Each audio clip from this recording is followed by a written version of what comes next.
Well, residents of Citrusdal in the Western Cape have been stranded in town. Heavy rains have washed away roads and other infrastructure. Authorities are now looking at alternate routes to get supplies into the town. Senior reporter Ayesha Ismail is there. Ayesha, I know heavy rains are still expected. Of course, you know, we have the weather service saying that there's also another warning being sent out. What's the situation there in Citrusdal at the moment?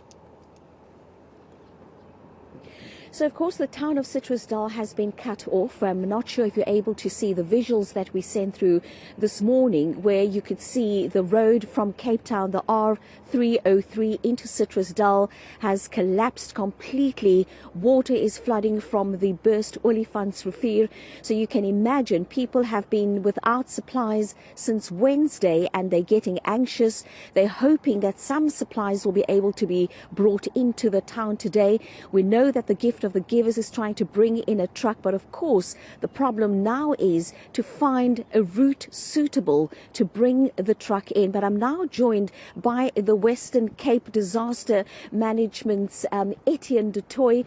Etienne, we have not seen this kind of weather in a very, very long time, or we've not experienced this kind of flooding in many years. Yes, yeah, this is unusual for this time of the year, especially. You know, this is a rain season. But the past week was exceptional. You know, the amount of water that was flooded into the system, it just overwhelmed the complete system throughout the province. I mean, you know, this is what we see. This is the result. So earlier today, we heard from the Gift of the Givers that they're wanting to go and take supplies in. Have they now found a different route to go in? Yeah, we were obviously tasked to assist them in getting the supplies across the river to Citrusdal. The first option this morning was to use aerial resources, in other words helicopters. So we had working on fire resources and South African National Defence Force resources available, but due to the inclement weather we couldn't fly. So this is now the plan B, is now to look at other options, and this came to the fore as possibly one of the best secondary options. So the idea is to assist Gift of the Givers to get their trucks with the humanitarian goods across in a safe manner, and then provide the necessary assistance on the other side. Now, I know that the Western Cape Disaster Management, along with the City of Cape Town's Disaster Risk Management staff, you are all working around the Western Cape, including the City of Cape Town, and we've also heard about a number of informal settlements on the Cape Flats being flooded. Yeah, that's normally, it's not only the City of Cape Town that was affected in terms of informal settlements. I mean, informal settlements throughout the province is at risk.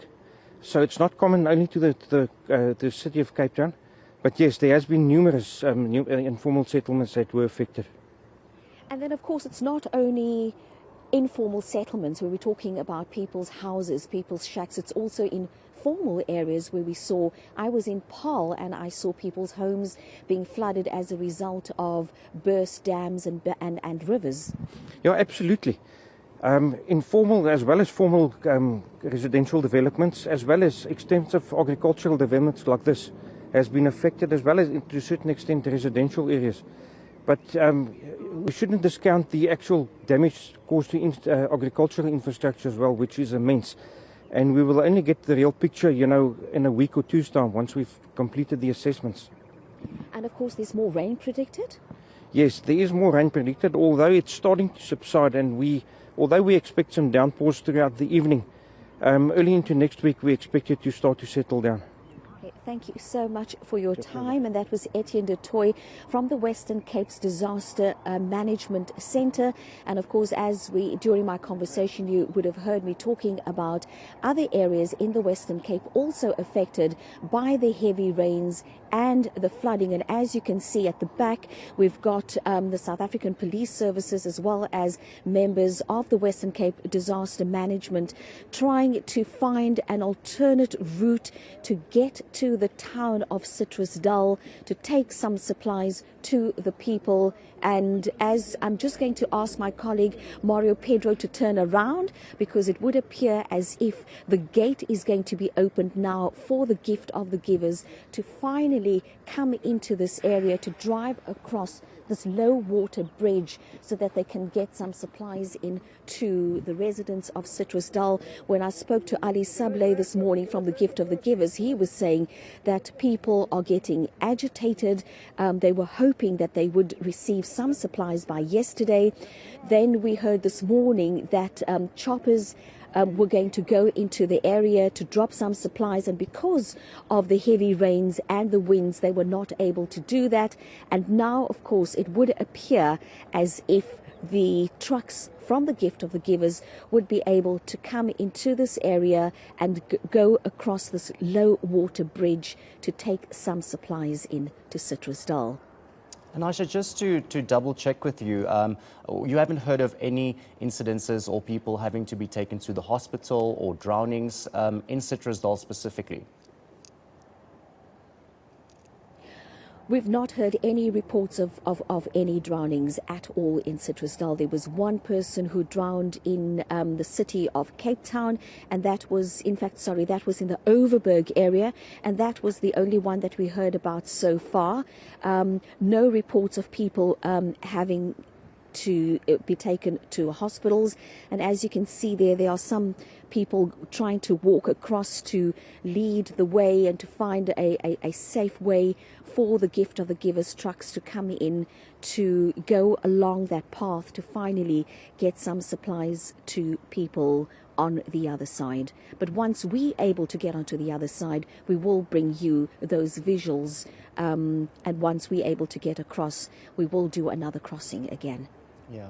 Ayesha, just to also, check with you, because we know that the road going into Citrusdal, as we can see there, it's flooded, so there's no way in or even out of the town at the moment. As you said, they are looking for alternate routes. But have you seen any of the Air Force choppers maybe assisting, or is that a plan that will be implemented? Well, that plan was meant to be implemented this morning. The choppers arrived, but because of the wind, the strong winds, because of the heavy rains, they were not able to take off. It would have been too dangerous for them to take off. And there was an idea that they might be able to go over in a rubber dinghy, but that idea was not used at this stage. And they're hoping that this low water bridge would be able to assist with getting at least one of the trucks across. Thank you so much. That's our eNCA reporter, Ayesha Ismail, with Western Cape Disaster Management Centre's Etienne du Toit. They are in Citrusdal, and we will be crossing to them again a little later on to just check on the situation there. Residents are stuck in Citrusdal and they can't get in the town, or emergency service are also trying to get into the town, but also residents can't get out of the town as that road, as we saw there, is blocked and flooded at the moment.